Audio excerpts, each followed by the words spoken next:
Hey guys, how's it going? Welcome to my video. Man, it kind of sucks. I'm actually stuck in a situation right now. My van is not starting at all. This van is not starting at all. Haven't really had any kind of issues with this van lately. It's been, it's worked fine. Did change up the alternator, I don't know, 6-7 months ago. Outside of that, haven't had any issues with it. But just today, I was driving around taking some supplies from one place to another. Parked. Went to have lunch at a Wendy's. Came out and it's not starting at all. All the lights on the dash light up like normal. You hear all the normal sounds. But there's nothing. I must have tried this 15, 20 times, try to start it, and all I hear is a faint click every time I try to start it.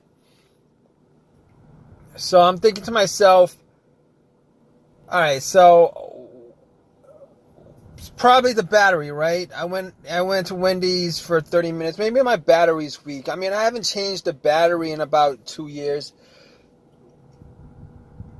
I mean, these batteries should last like 3 or 4 years. So I was thinking to myself, all right, let me just turn on my headlights just to see whether it's bright or not, how bright it is. I mean, it's an afternoon. I turn on my headlights. I went out to check it out, and it's bright. It's very, very, very bright. So I'm thinking battery is pretty strong. The battery is strong, all right? I mean, if you wouldn't be that bright, it's strong. Everything else in the van works fine. The radio works fine. The blower motor works fine. All the lights on the dash light up. Everything works as normal, but it just won't crank. I don't even hear a slow crank at all. So I asked for a jump. But before I did that, I opened up the hood, looked at the battery compartment, thinking maybe, something's off on it. Now, the battery was a bit corroded. I haven't cleaned it in a while. There was some greenish, whitish stuff on there. I took some Coke. I poured it onto the terminals. That fizzed it up.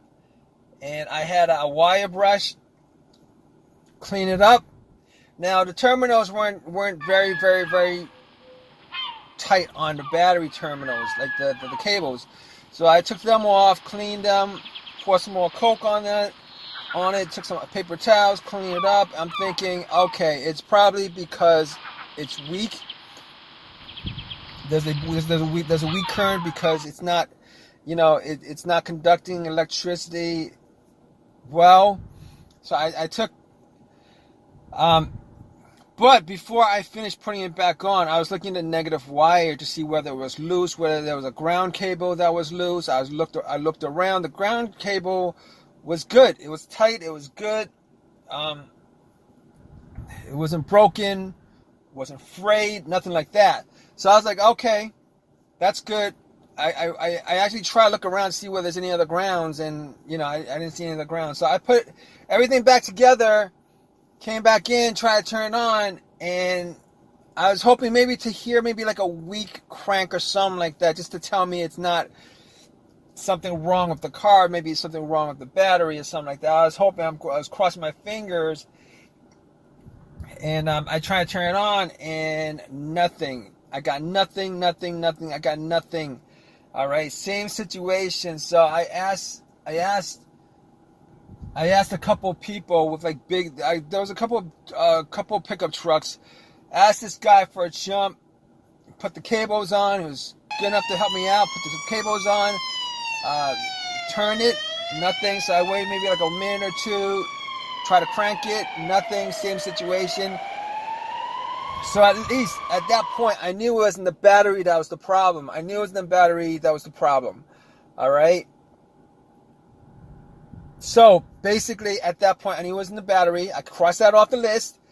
because even if the battery was completely dead and it wasn't getting enough power from the other vehicle, it would have at least done a slow crank. It didn't do a slow crank at all. So I was thinking, okay, cross that off the list. I could cross the alternator off the list too, because if it was the alternator that was bad and my battery died out, putting those cables on there would have turned the car off. Once you took the cables off, the van would have just died out. I mean, that's what happens with vehicles. All right, alternators on vehicles. That's what happens. That's, you know. If you guys don't know how to test for a bad alternator, if your car's not starting, it's probably because the battery is strained, because the alternator is not charging up the battery. Once you put cables on it, you should be able to crank it up. And then once it starts up, once you take the cables off, it would die off. But I could cross the alternator off the list. So I was looking around. Not the ground wires, not the battery, not the alternator. Moving on to my troubleshooting. What's next? Fuses, relays. Now, as far as the relay is concerned, I know it's not the fuel pump. All right, we didn't even get to that part. I know it's not the fuel pump because it's not the fuel pump. It's not even cranking up for me. If it was cranking up and it wouldn't turn over, you know, that might be an indication of a bad fuel pump relay, a bad fuel pump, something along those lines. But this is not cranking at all. I'm not hearing any kind of crank from under the end of the motor. I'm not hearing any kind of crank at all. So I was thinking to myself, okay, not the fuel pump relay. It could be a couple of things. Maybe the starter relay. So I was turning. Every time I turn it on, I hear a click. All right, that click is actually from the starter relay. So I know I pretty much know for a fact that it's not the starter relay that's causing that. I know for a fact. All right. Moving on to the fuses. Now, I've had a couple of situations where a fuse would, you know, cause my car not to start. Not this van in particular, but cars that I've had. Those situations were as follows. All right. It was one case where the main fuse was blown and I was getting no electricity to the car whatsoever. Nothing turned on. It was as if somebody took the cables off the battery. Everything just went dead. All right. In that situation, I actually changed up the main fuse because I had two screwdrivers that I connected at the metal ends, and that was able to start the car up. Car that had the issue with that. But that's not the situation here because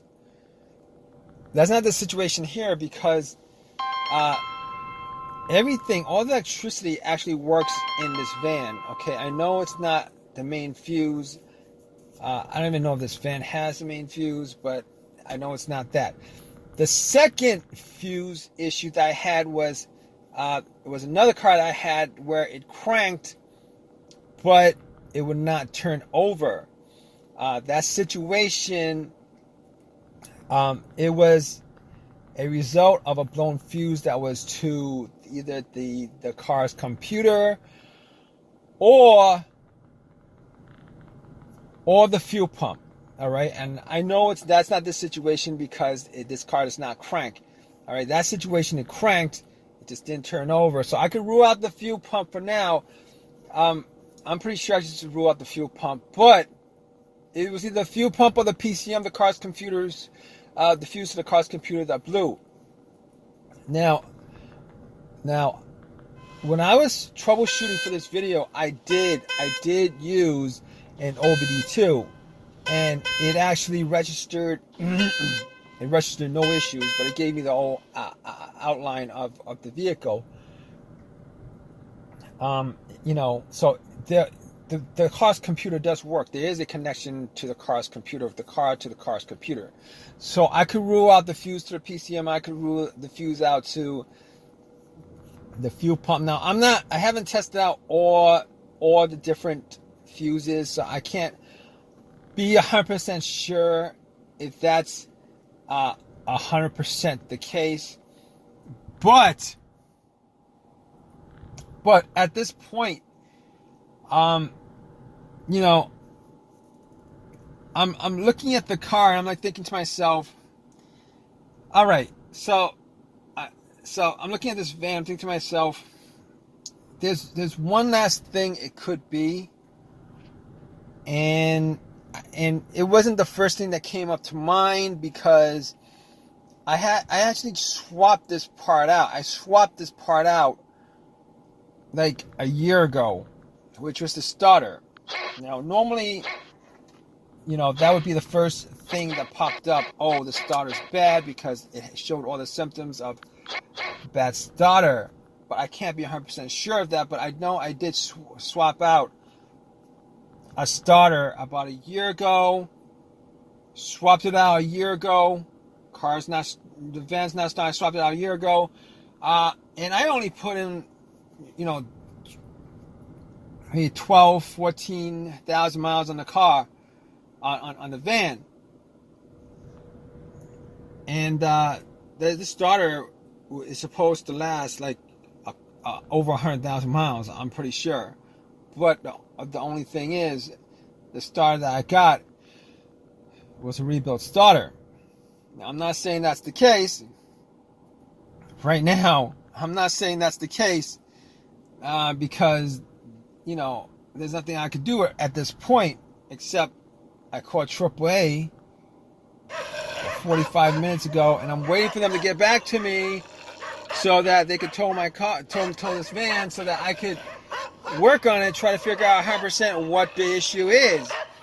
Now, the starter I bought a year ago was a rebuilt starter. If you guys don't know anything about rebuilt starters, they do tend, there is a chance that they do tend to break down on you faster than a brand new starter, because when you give them the core of the starter, the old starter, or whatever, alternate or whatever, rebuilt, what they do is they swap out the parts that are broken, but they don't swap out the rest of the parts. So the rest of the parts, in whatever whatever used part that you're bringing in and giving it to them for the core fee that they give you back, that part's got, whatever mileage that's on there, and they don't actually swap it out. They do a great job of just cleaning it out. It looks brand new, but 90% of it is used. Anyway, I'm still waiting for AAA. I'm gonna go back and get some ice cream, and when they call me, I'm gonna, obviously, we're gonna get this towed back, and we're gonna have this checked out. I wish it was like a simpler issue, but it's not, and I'm gonna keep you guys updated on this whole entire situation. Just stay tuned, guys. I'm going to tell you exactly what the issue is. Right now, I'm not 100% sure what the issue is, but we're going to get right down to it. All right, guys?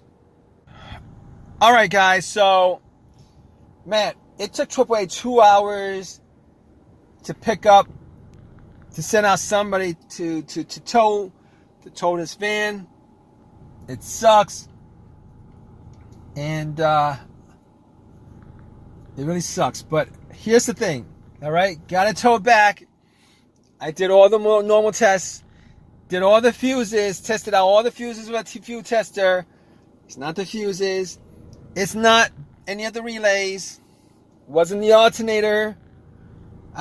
Wasn't anything at all except for what I wish it wasn't, which was the last thing I spoke about, looking for issues on this van. It was the starter, guys. All right. Unfortunately, it was the starter. All right. I got to it. I actually bumped it a couple of times, trying to get it started. Nothing. All right. I ran a line from the positive of the battery and try to hook it up manually to get it to start. Nothing happened. Didn't hear a single thing. So at that point, I was like, it's the starter. All right. Took the starter out, went back to AutoZone, and had them I had a couple words with them. I was like, you look, man, I really didn't, like, I bought the starter, and I know it's rebuilt, but it's supposed to last more than 12 to 15,000 miles, which is what I drove the whole entire year. And it's like, there's nothing they could do about it, but it's warranted. You can either get a brand new starter for $300, where you gotta pay full price for it out of your own money, out of your own wallet, or you can get a free one that's rebuilt. Now, I wasn't gonna shell out $300 for a starter. So anyway, I got another rebuilt starter, hoping that I will not have this issue again. I popped it in, it cranks up every single time. So I'm absolutely good on that. It was a starter that was issue. All right. Everything's good on the car. So here's the thing. As far as troubleshooting is concerned, I just want to let you guys know.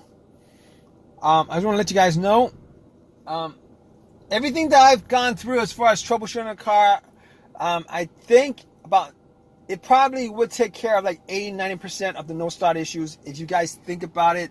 If you guys, actually look into it. I hope this has helped you guys out as far as this situation is concerned. Please come give me a thumbs up if it has. Please, if you guys have any comments about this video, please leave a comment. Please subscribe. And please give me a thumbs up, guys, all right? Please give me a thumbs up, comment, subscribe, all right, guys? Take care.